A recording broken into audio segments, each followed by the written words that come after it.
পুরস্কার তুলে দেওয়া হচ্ছে। আমরা দেখতে পাচ্ছি রাউতাড়া যে ফুটবল টুর্নামেন্টের কমিটির পক্ষ থেকে 30,000 টাকা নগদ ক্যাশ এবং সুদৃশ্য বাহুবলী ট্রফি। রাউতাড়া ফুটবল টুর্নামেন্টের উইনার্স টিম MS11। তো MS স্পোর্টস তারা রাউতাড়া ফুটবল টুর্নামেন্টের উইনার্স টিম হয়েছে, নগদ 30,000 টাকা এবং সেই সঙ্গে সুদৃশ্য বাহুবলী ট্রফি হাতে তারা এখন আনন্দ প্রকাশ করে।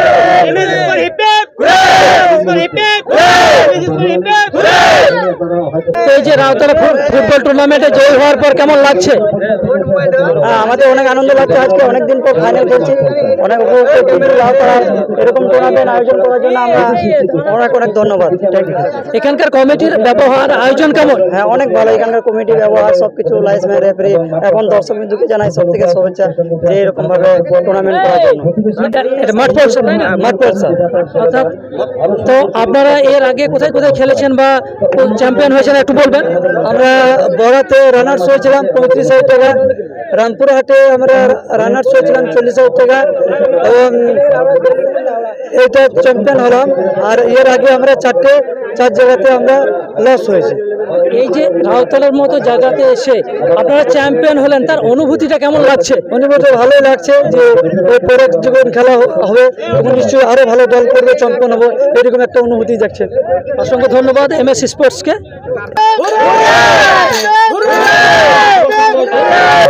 রানার আপ টিম হচ্ছে মাইরা 9 সাইড। কেমন লাগছে জিতে? আমরা খুবই আনন্দিত, খুবই খুশি।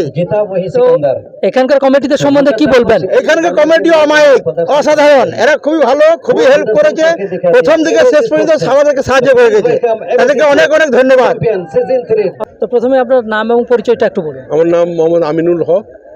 আমার তো এই গ্রামেই বাড়ি, রাউতাড়া আমার গ্রামের নাম। আমি একজন রিটায়ার্ড পুলিশ পার্সোনাল, এটা হচ্ছে আমার পরিচয়। আপনি একজন রিটায়ার্ড ব্যক্তি হিসেবে গ্রামের ছেলেরা যে এত সুন্দর একটা ফুটবল টুর্নামেন্টের উপহার দিল, তো তাদের উদ্দেশ্যে আপনার কি বার্তা? তাদের উদ্দেশ্যে আমি অসংখ্য তাদের ধন্যবাদ জানাচ্ছি। কারণ এখন একটা যে কোনো টুর্নামেন্ট চালাতে গেলে প্রথম যেটা আর্থিক ব্যাপার থাকে, যেটা একটা অর্থের ব্যাপার, সেই অর্থটা তারা প্রত্যেকেই ছেলেগুলো, তারা বেকার ছেলে, তারা বিভিন্ন লোকের কাছে গিয়ে যারা সহৃদয় ব্যক্তি আছেন তারা হাত বাড়িয়ে দিয়েছেন। তাদের ওই জন্য তাদেরকে অনেক পরিশ্রমও করতে হয়েছে। তার জন্য তাদেরকে আমি অনেক ধন্যবাদ জানাচ্ছি এবং এই মাঠটাকে তারা রক্ষণাবেক্ষণ করে যে সুন্দরভাবে রেখে দিয়েছে, তাদেরকে আমি ধন্যবাদ জানাই। পরবর্তীতে তারা তো নিশ্চয়ই এই ধরনের টুর্নামেন্ট আরও আয়োজন করবে, আপনাদের সাহায্য সহযোগিতা কি থাকবে? অবশ্যই আমাদের সাহায্য সহযোগিতা, আমাদের হাত সবসময় দরাজ থাকবে। তাদেরকে আমরা অবশ্যই উৎসাহিত করব, তারা এগিয়ে যাক, তারা মাঠটাকে বাঁচিয়ে রাখুক, খেলাটাকে বাঁচিয়ে রাখুক। খেলা হচ্ছে একটা মানুষের সঙ্গে তার শারীরিক সম্পর্ক, খেলা তার শরীরের সুস্থতা বয়ে নিয়ে আসে এবং আমি চাইব যে তারা এই খেলার সঙ্গে তাদের জীবনযাপন এবং লেখাপড়া চালিয়ে যাক। তরতাজা যুবকরা যাদের অক্লান্ত পরিশ্রমে এই টুর্নামেন্ট সাফল্যমণ্ডিত হলো, তাদের সঙ্গে আমরা কথা বলে নেব। তা কীভাবে আপনারা এত বড়, এত সুন্দর, সুশৃঙ্খলভাবে একটা টুর্নামেন্ট আয়োজন করলেন? আমাদের যে সমস্ত সিনিয়ররা রয়েছে তারা আমাদেরকে সহযোগিতা করেছে এবং তাদের কাছ থেকে আমরা এর অনুপ্রেরণা পেয়েছি এবং আমরা খুব ভালোবাসি এই ফুটবলকে। সেই জন্য যে এত বড় একটা গ্রাম, সেখানে তো অবশ্যই একটা ফুটবল টুর্নামেন্ট করা যেতেই পারে এবং আমরা আমাদের দাদা যিনারা রয়েছেন তাদের সাথে কথা বলেছি এবং তারা বললো যে হ্যাঁ, এটা করা যেতে পারে।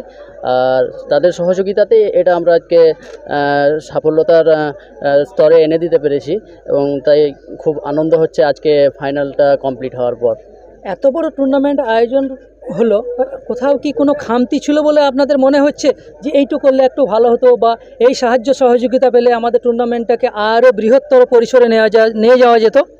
অবশ্যই কিছু কিছু তো খামতি রয়েছে, যেমন যে লাইভের ব্যাপারটা আমরা হয়তো এবারে করতে পারিনি। পরের বার থেকে চেষ্টা করব যে লাইভটা যেন করা যায় ইউটিউবে কোনো একটা চ্যানেলের নিয়ে, তো সেটা চেষ্টা করব। অবশ্যই কিছু কিছু ব্যাপার আছে যেগুলো হয়তো দাদাদের সাথে পরামর্শ করে সেগুলো আমাদেরকে করতে হবে। তো গ্রামের যে সমস্ত ভাইয়েরা আছেন বা যারা বড়রা আছেন, তাদের সাহায্য সহযোগিতা কেমন ছিল এই টুর্নামেন্ট আয়োজন করার পিছনে? অবশ্যই তাদের সহযোগিতা খুব ভালো ছিল এবং আমাদেরকে অনেক সাহায্য করেছেন। হয়তো নাম এখানে করা যাবে না, খুব ভালো, এবং তাদের সহযোগিতা ছাড়া তো আমরা তো সব যারা রয়েছি তাদের পক্ষে এত বড় টুর্নামেন্ট করা নয়। আমরা শুধু শরীরে হয়তো পরিশ্রমটা দিয়েছি, তেনারা হয়তো পিছনে থেকে গেছেন, তেনারা আজকে হয়তো সামনে আসতে পারছেন না, আমাদেরকে এই কয়েকজনকে সামনে পাঠিয়ে দিয়েছেন, তার জন্য ওনাদেরকে অসংখ্য ধন্যবাদ। এবং তেনারা যেন আমাদের পিছনে এভাবেই থাকেন এবং আমরা এর থেকে আরও বড় টুর্নামেন্ট মানুষকে উপহার দেওয়ার চেষ্টা করব। তো এই যে ফুটবল টুর্নামেন্টের আয়োজন হলো, তো কিভাবে এত সুন্দর আয়োজনের স্বপ্নটা দেখলেন? তো এখানে প্রতিদিন তো একটা ফুটবল মানে গ্রামের ছেলেরা খেলাধুলা করে, তারপরে যখন ফ্রি টাইম হয় তখন আমরা একত্রিতভাবে এক জায়গায় বসে থাকি, তখনই একটা ছোট্ট সংক্ষিপ্ত আলোচনা হয়। সেরকমই একদিন একটা আলোচনা হলো যে এরকম একটা টুর্নামেন্ট করতে হবে, এখানে বিগত বছর আমাদের হয়েছে, সেইখান থেকে শুরুয়াত হয়েছে এবং আজকে সেটা তার ফল আপনার সকলের সামনে এসে পৌঁছালো। একদম অন্তিম পর্যায়ে যে সাফল্য, তা দেখে কি মনে হচ্ছে? তাদেরকে খুব ভালো লাগছে, আমাদের এই পরিশ্রমটা একটি সফল হয়েছে। আর আমাদের যারা সিনিয়র আছে তারা আমাদেরকে খুবই হেল্প করেছে। আর বিশেষভাবে সবসময় রবিদা সবসময়তেই হেল্পটা করে দিয়েছে। তো এই যে ছেলেরা, গ্রামের ছেলেরা এত সুন্দর একটা টুর্নামেন্ট আয়োজন করলো, তো কি মনে হচ্ছে আগামীতে আরও ভালো টুর্নামেন্ট করবেন? ইনশাল্লাহ আগামীতে আরও ভালো টুর্নামেন্ট আয়োজন করা হবে। আর এই ছোট ছোট ভাইরা অক্লান্ত পরিশ্রম করেছে দীর্ঘদিন, কয়েকজন ভাইরা যারা অক্লান্ত পরিশ্রম করে এই টুর্নামেন্টটাকে আমাদেরকে দিয়েছে, আমরা উপভোগ করলাম। তাদেরকে অসংখ্য ধন্যবাদ। চেষ্টা করব আগামী বর্ষে আরও ভালো টুর্নামেন্ট করার।